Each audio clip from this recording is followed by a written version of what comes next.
Welcome back to The Chosen Journey with Steve Karsay. We are on chapter 8. Steve, the man with his eyes closed, he can now open them. Steve, you ready? All right. Yeah, I'm ready. Oh, we got a shirt. We are official. We got merch. Nice. Very, very nice. That looks great. I've been teasing and hinting for a while that there's another surprise coming. And it was one of those things that, I'm based in Toronto, Ontario, Canada. You're based in Arizona. I thought about jumping on a flight or sending it out there first, but you know what? We got to see the reaction naturally. So, buddy, this is what you're going to be sporting with your son Kingston, and I'll be sporting. Absolutely. Not too shabby, eh? It looks great.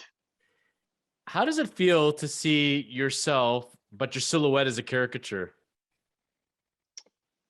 I mean, it's a little different, but throughout the years, there have been different things that clubs have done for me, like a Beanie Baby or something like that. So to see something on a shirt isn't like new to me, Yes. but to have my character on there with my delivery is pretty cool.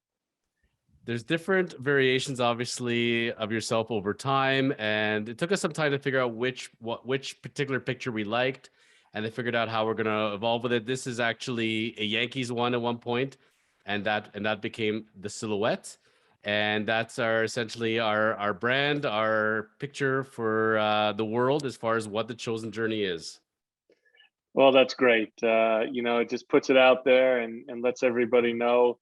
Not is it only my journey or your journey. It's also their journey too, about what has happened in their lifetime and what roads they've taken and how they've deviated and what paths they've taken to get to the point where they are at this particular time in their life.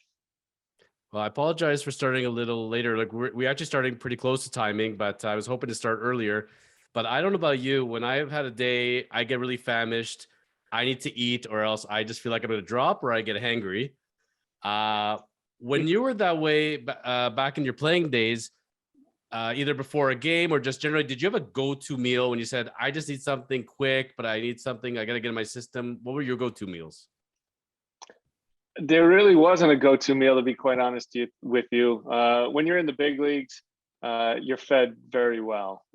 There's food in the clubhouse all the time.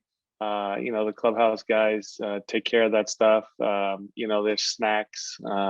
Obviously good and bad. They have chocolate bars, obviously, but if it's a day game, you get breakfast.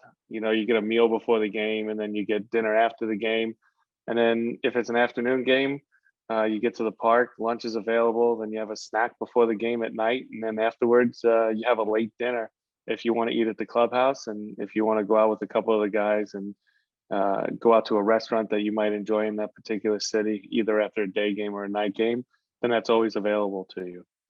Did you find for the time you were a rookie coming up with the A's and as you evolved to different teams versus coming back to the bigs as a coach later on with the Brewers, did you find that the spreads in the different cities evolved in general in baseball as far as the food that's being provided in the clubhouse, or has it been pretty consistent over the years?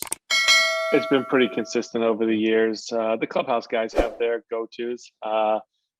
They team up with restaurants in the city that they have, and they try to be, open to what they serve the guys. I mean, there's so many different ethnicities in the clubhouse, right? I mean, you got the Dominican guys and the Latin guys who, like chicken and rice. I mean, that's obviously a fan favorite of theirs. You got Italian guys who like their pasta. And you just have different varieties of food, and the clubhouse guys try to do their best to accommodate everybody. And you can also ask them to, specifically, call a special restaurant for you and get something delivered in if you'd like to go that route as well. I've heard rumors, though, that when you're in the minors, Yep. that the food quality may be a little different when you're starting off in rookie ball and working your way up, and the per diem is a little different. Can you tell us the difference as far as when you're a minor leaguer versus a major leaguer, as far as how it works in the clubhouse?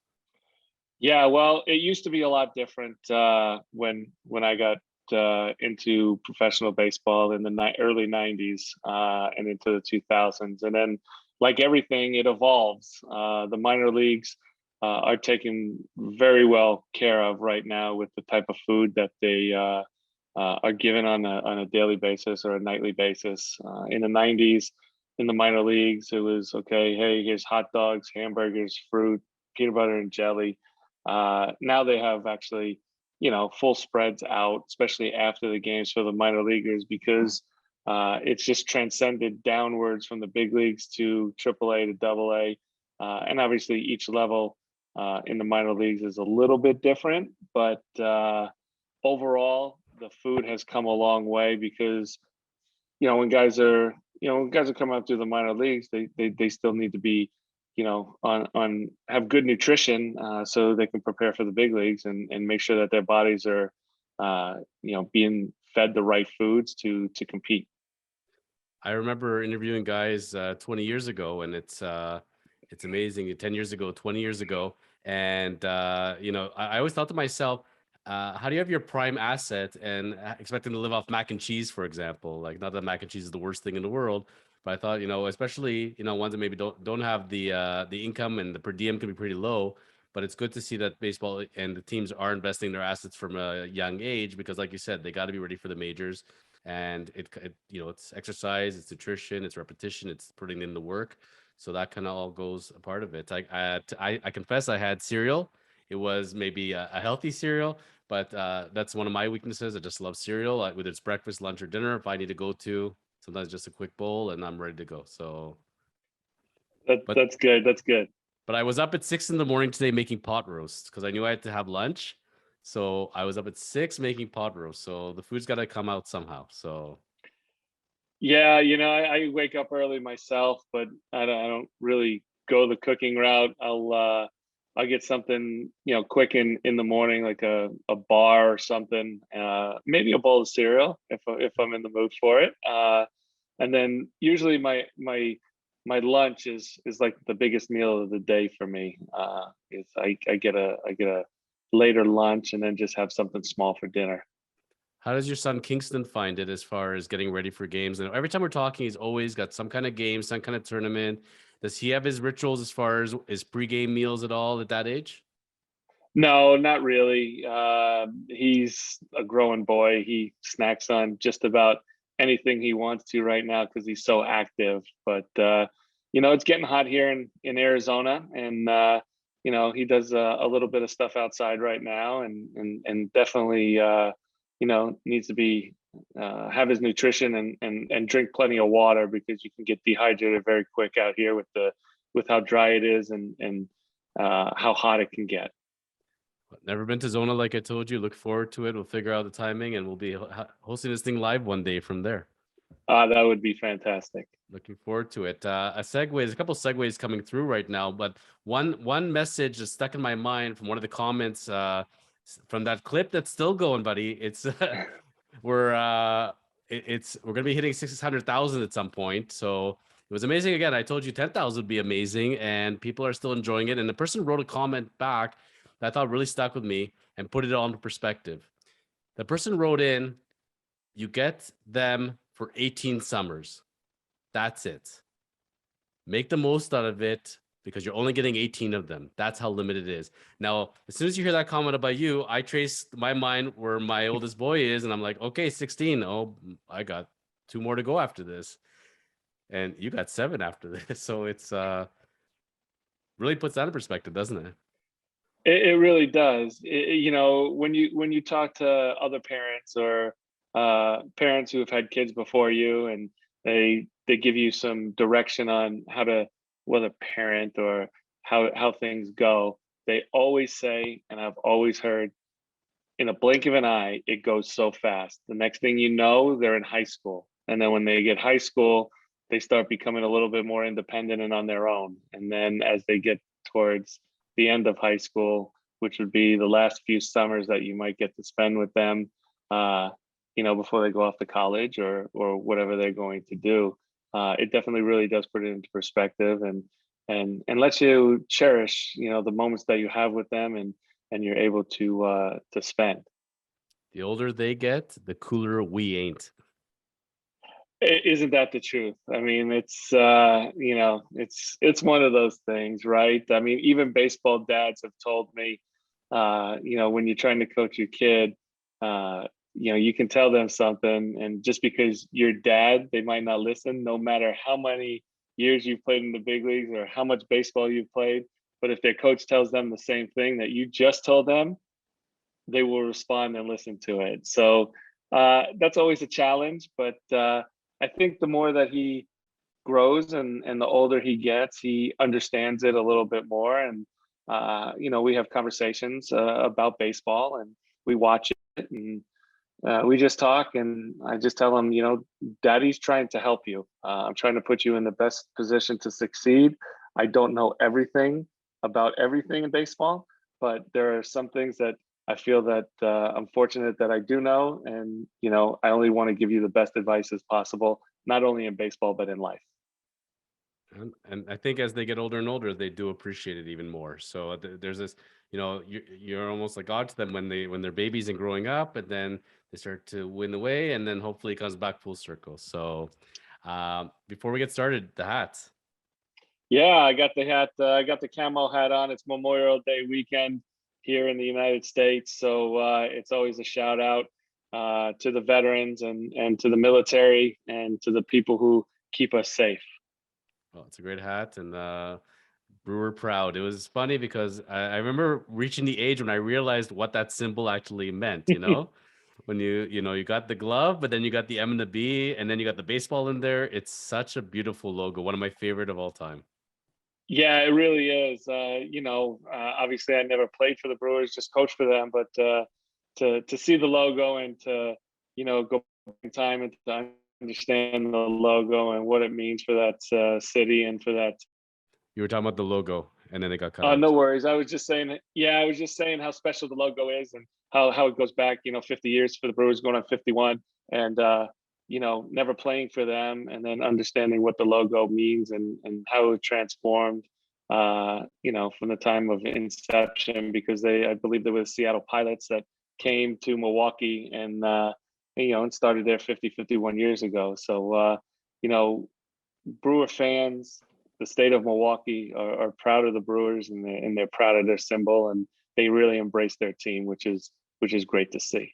And when they went back to the old school jerseys for a while, the alternate, that was really popular as well. So it's amazing, those retro logos. I think that's going to be timeless. I think that's always going to be associated with the team. Absolutely, and the uniforms change a little bit here, a little bit there, but the hats and the symbol always will be a reminder of what they are. So now we're going to move on to chapter 8, and we're going to this week we are following up on our last theme from the last chapter, and I think this one is a very important one because in my mind, when I think of big money grip, I think about closer. So today it's titled "The Closer Mentality," and there were some years I put together for you, and as far as going to the memory bank and remembering what those years particularly were like, and because without having lived in your shoes, but for me as a baseball purist fan, I look at the stats and that kind of tells me a lot. And so we were finishing off in 99, we're on to 2000, and 2000 was a landmark year where you essentially became the closer for the Indians at the time. I think we'll call them the Indians because they were the Indians at the time. Right. And how many saves in 2000? Big in 2000, I believe I got 20 saves. Yes. You're always bang on, man. If you had a game show on your life, you'd do really, really good. So interesting enough, you got 20 saves, but there's an individual that you're going to be tied in throughout history when looking back, and his name is Mr. Bob Wickman. Bobby Wickman. Bobby Wickman got 14 saves in 2000. So walk us through, was that a situation where if somebody was injured, or was that alternating, or how did they work the pen that year to have two guys with that many saves? Well, how it came about was Mike Jackson was the closer in Cleveland for quite a few years. He had moved on, and we've had a few guys in the pen that were able to close games. Paul Shuey was in there. Obviously, I felt like I had the stuff, and the organization felt like I had the stuff to close games. And spring training was, just one of those things where it was a competition, and you go out and the best of your abilities, and you see where things lay at the end. And I was fortunate enough to be given the opportunity to close games, in the 2000 season, for the first 4 months. Obviously before the 2000 season, when I did get put in the bullpen, I was a multi-inning guy. I would be able to go 1+ or 2 innings, and that was very valuable because that's how Cleveland used their pen, and kind of put guys in position to succeed to get to the back end, which was Mike Jackson and Paul Ossenmacher at the time, and a few other guys, Ricardo Rincon, another lefty we had. Paul Shuey was there. So, I was a multi-inning guy. 2000 came around. The deadline came. The Indians were looking for pitching, and they happened to be able to swing a deal for Bob Wickman. When they made the deal for Bob Wickman, the light bulb went off in my head. Like, he's not a multi-inning guy. Has been the closer for the Brewers and a few other teams along in his career. And I got to the park one day, but right before when the trade happened the next day, and they brought me in the office and we had a conversation, and they told me that they were going to revert me back to the role that I was in because it was more important for the team for me to be in that role because Wickman couldn't do it. I was definitely disappointed because I felt like I was having a pretty good season at that time. And, that's how things transpired. And Bobby came in, and, they gave him the closer job, and then they put me back into the middle relief to multi-inning role to help the club win in 2000, and hopefully get to the playoffs, with which we just missed by one game. I remember sitting in the clubhouse in 2000, watching the Angels and the Mariners play. I believe it was either the Angels and the Mariners or the Angels and the A's on the last day. It was in Anaheim, and we needed a certain team to win. And Raul Ibanez ended up hitting a double in the gap, and the team that we needed to win didn't win, and we got bounced from the playoffs, and we went home after that. At what point in the 2000 season did you know you'd be the closer? Was that straight out of spring training at the time? Yeah, right out of spring training, I was told that I was going to have the opportunity to close games, and I knew what that meant. It meant that it's going to be a trial run. We're going to give you opportunities to close. If you succeed, you get more opportunities. If you don't succeed, then we're going to have to find somebody else to step up and give that opportunity to. And fortunate enough, I was able to, get the job done. Mike Hargrove had confidence in me to give me the opportunities. And from the very beginning, with my first save in Baltimore that year, I was able to hold on to that until they traded for Bob Wickman. Well, it's funny because you look at that season and you look at the stats and you say to yourself, 20 saves, and straight out of spring training, there's supposed to be a thing that if it ain't broke, don't fix it, and people aren't supposed to lose their jobs unless they literally lost the job. But baseball can be a funny game. Sports in general can be not forgiving that way. And like you said, you bring him on, he's used as a closer in the past. He has maybe more experience closing, obviously, and they have to make that kind of determination. But then you flip forward to 2001. 2001 was the most interesting year for you on the stats page, and as far as the transactional wise. And I really struggled with it, Steve, because I want to say 2000 closer for most of the time, those saves, but that 2001 season was very magical for you in Cleveland. You must have come on, I don't want to say with a chip on your shoulder, but man, you came to show them straight out of the gate in Cleveland that year. Yeah, well, we can revert back to 2000 real quick because, I can explain a little bit in depth what goes into it as well. Please. As I was closing, I was at the time, I think 19 for 23 before the trade, and Wickman came over. I was 1 year left of arbitration eligibility, which obviously, you go through it to a panel and they go through your stats, and the more saves you get, the more money you're going to make.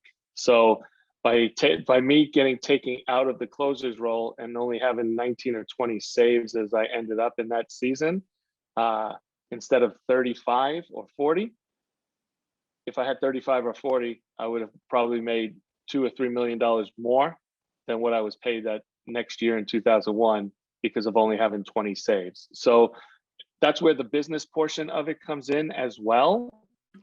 And, as a player, you look at that aspect of it, and obviously, that sits in the back of your mind. And, when you come into the next year and you get the opportunity to pitch again, you do have a chip on your shoulder, and you kind of go in there and try to prove to them that they made a mistake.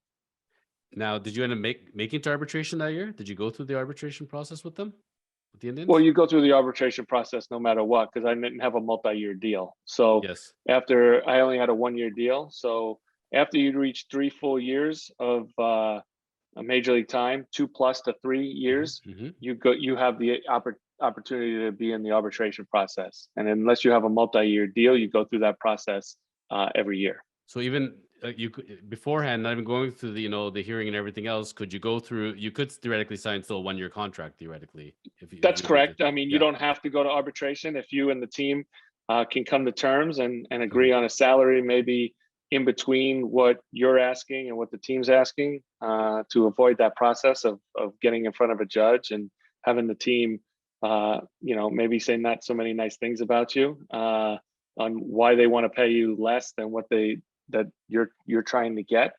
Then you do that, and that's what happened with me. We came to a mid money value that we felt that was comfortable for the 2001 salary, and that's what I ended up making in 2001 before going into that season and having the half a year that I had with Cleveland before getting traded to Atlanta. How many times have you gone through arbitration in the process as a player? Do you recall? Well, I had 3 full years of arbitration, and I had always agreed to a contract before getting to the judge. So you never made it before you never made it before the judge. Never made it before the judge. Yes. Was just eligible for that arbitration process, but we always came to an agreement, dollar value wise, before getting to the courtroom. Certainly in the year 2022 versus the year 2000, relievers were valued very differently as far as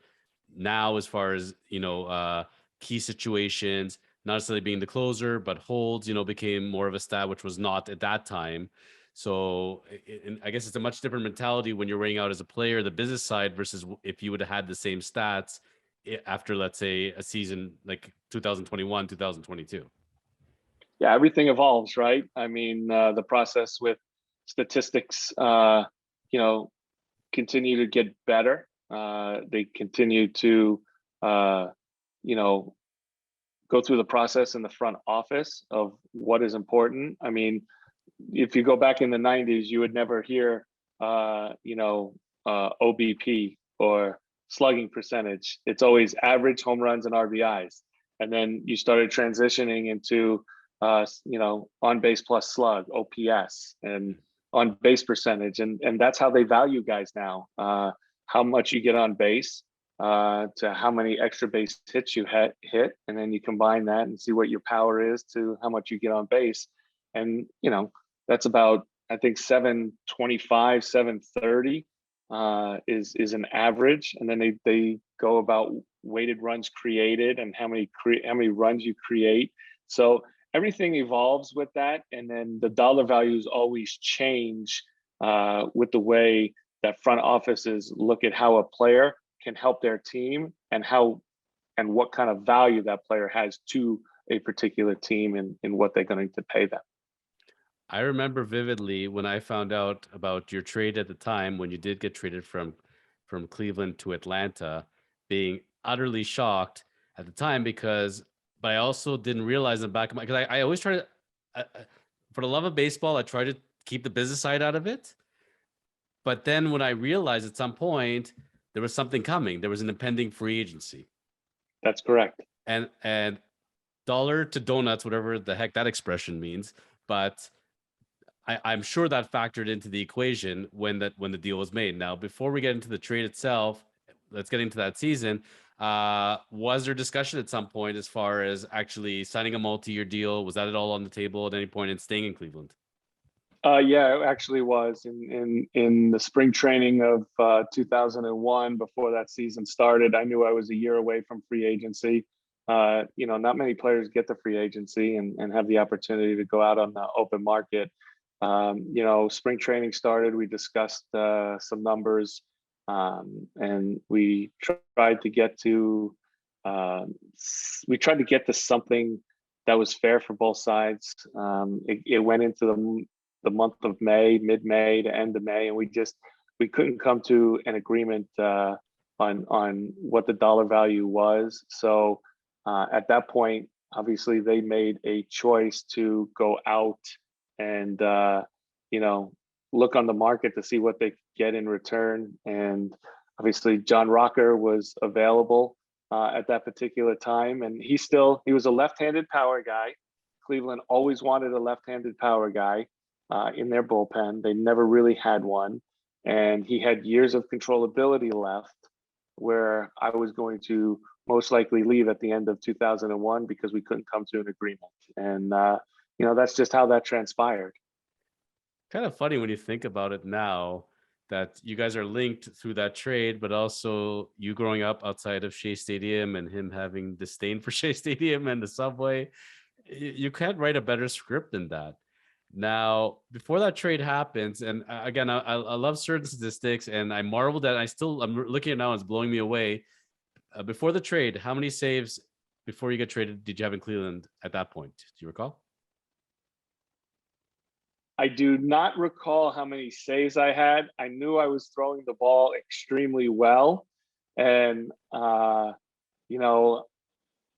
ERA was in the low ones. So I don't know how many saves. I just knew that I got off to a really good start, and that played into my decision of not signing a long-term deal because I knew I had only 4 months to go before having an opportunity to hit the free agent market. We want to talk about good stats and numbers. These are video game numbers, folks. So 1 save, 31 games with the Indians that year, 1.25 ERA, 0.854 whip, 8 walks, 44 strikeouts. Not too shabby. Yeah, it's okay. I mean, like I said, it was one of those things where, I came in, on a mission after what had happened with Bob Wickman coming into for the trade, and I was feeling good at the time. I mean, I was in probably the best spot that I have ever been in my career, and it showed. And I was in great shape. I worked really hard that off season, and I came in, I came in ready to get after it and ready to have that opportunity again. Bobby Wickman saves 32 games that year for the Indians in 2001. Did you have a relationship with him, camaraderie? Was it a friendly rivalry at all with him? I wouldn't call it a rivalry. I didn't know Bob before he came over.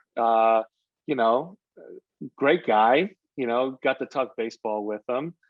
He was definitely an old school pitcher. He's one of those guys that, would come to the ballpark and go through his business, do what he needed to do, and then be ready to pitch the 9th inning. He's a guy that I picture when he came out of the womb, had a mustache and chewing tobacco. Like, that's Bob Wickman, But that's old school, right? Yes. That was Bobby, and he was a baseball player and he was a pitcher, and he came there and he competed, and he was great for our team, and you knew what you were going to get from him when he was in the ball game in the 9th inning. Did you expect at any point during the season, before finding out about the trade, did you have an inkling you weren't going to finish the year in Cleveland, or what was your mentality? I did. I mean, I think my gut was telling me that things were swirling, and I didn't know when it was going to happen. I mean, the trade deadline was July 31st, and I got traded at the end of June. So it was well prior to a deadline trade at that point. And John Hart shipped me off, and John Sherholtz was in Atlanta at the time, and they're really good friends. So I think that that ended up being something that they kind of worked out between them, and it was beneficial for both teams, I think. Picturing though Rocker coming in, intense dude, I would say to say the least, and then Bobby being an old school guy, both of them thinking they're the closer. I don't know how they thought that dynamic was going to work out, but regardless, I loved you in the Cleveland uniform. I thought that was a great fit. I was devastated when I heard about it. I loved Atlanta though. I thought, that's a cool team. You get to be out there, and I know they have a great fan base. When did you find out about the trade? How did that go down? Yeah, so this is an interesting story. They all are, so aren't they're all very interesting. So the trade happens. I think it's June 25th, maybe. June 22nd, 2001. Very June close. 22nd. I knew it was close. We were in Kansas City. I do remember that. Okay. I was in batting practice. We get ready for the game, normal routine, get done eating, grab my coffee before the game, walk out to the bullpen. I guess I'm sitting in the bullpen, and I guess I'm traded at this point. Somewhere in like the third or fourth inning, I'm traded. Nobody says anything to me about the trade. I don't know who knows. I don't know who doesn't know. At this point, I don't know. I have no idea. So I'm just sitting down there. The game is going on. The seventh inning ends. The phone rings, and they tell me to get up. I got the eighth inning. Meanwhile, I'm already traded. So if something goes south and something goes bad, which you're not supposed to do when you trade a player, is to pitch him in a game that is going on. You're supposed to tell that player and say, you're traded, go pack your stuff, get ready to go. So, nothing goes bad. It's a 1-run game on the 22nd against Kansas City. I go in, I throw up a 0, and I come in off the thing. Manager shakes my hand, pitching coach shakes my hand. I go down into the tunnel. Innings over. I walk down the tunnel to go get ice. Paul Shuey, who was on the IL or the DL at the time, comes around the corner, and I see him, and he goes, "Hey, man," he goes, "I think you've been traded."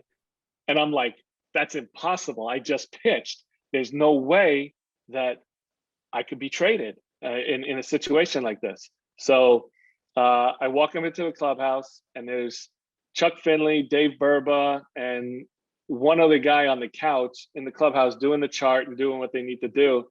I walk in, and it's crickets. It's like quiet. And I'm looking around, and I turn to the TV, and on the bottom of the TV, scrolling on ESPN, and it says Steve Karsay and Steve Reed traded to Atlanta for John Rocker.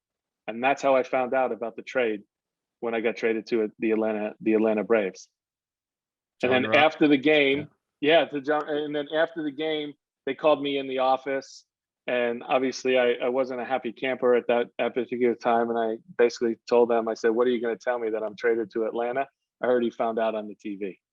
Did you go all Hal McRae on them? Did you toss the phone on the desk? No, I didn't do any of that. I wasn't happy. I mean, I went into the clubhouse. I shook hands with the guys and said goodbye to them and wished them good luck. And they wished me good luck. And, back at the hotel bar, we had a beer and we cheersed. And the next day I jumped on a flight with Steve Reed to New York, to Shea Stadium. And that was the first time I ever stepped foot in Shea Stadium to play in a game like that. What? Yeah, that was my first time ever in the National League. After I got traded, I met Atlanta in New York at Shea Stadium playing the Mets. They were already in the middle of the series, I presume. They just started. They just got there, and it was going to be the first game of the series, because I believe it was a Sunday that I got. It was either a Saturday or a Sunday that I got. I had to be a Sunday that I got traded, I think. And they were going to have a game on Monday or Tuesday. Yeah, and that's when the series would start. How convenient to get John away from New York and Shea Stadium, get you to Shea Stadium for the first time. Buddy, the universe is speaking here. I had no idea that's where you started. Wow. Mind Yeah, blown. and what was ironic is I showed up at Shea Stadium. I get into the locker room. My locker is between uh, Smoltz and Maddox. So I walk in my stuff, and they both are standing there, and they look at me. I've never met them before, and they're like, "Man, am I happy to see you?" Or "Are we happy to see you?" So uh, it just told me like they were happy to be able to part with John. I guess he was very difficult in that Atlanta Braves clubhouse. No matter how well he was pitching or how good he was, because he had tremendous stuff, and he was a very talented pitcher. But obviously there was some other demons that were going on. That violent delivery of his, I don't know who taught it to him, but man, it was a lot of fun to watch. John Rocker in his heyday. By the way, there's a fourth member of that trade you neglected. John Rocker came over with a minor leaguer by the name of Troy Cameron. Troy, I knew that there's somebody else was involved, but I wouldn't have guessed his name. Troy, we hardly knew you, buddy. Uh, at any point in your career and after your career, did you ever meet John Rocker in person? I've met John. He was in Birmingham, Alabama, when I was rehabbing my shoulder in 2003, Okay. and he had gotten surgery, so I was able to run across him at some point, and we had a chuckle about it. So he knew that you guys were traded for each other, and he knew about it. Yes. Yeah. It's amazing because it's once you read that story, and I actually went back before we started up this series. I went back and I actually got an article from the writer, I believe it was SI, that wrote that article at the time, and his whole mentality about it, what he intended to do with the article originally, how did not see that coming whatsoever. And John just kept going. He's like, okay, well, listen, he's very free about this. Obviously, he's not hiding himself, and how his life changed completely. It's amazing. That interview changed so many lives. If he doesn't do that interview, I don't think you guys are having that trade. I don't think you're ending up at Atlanta likely.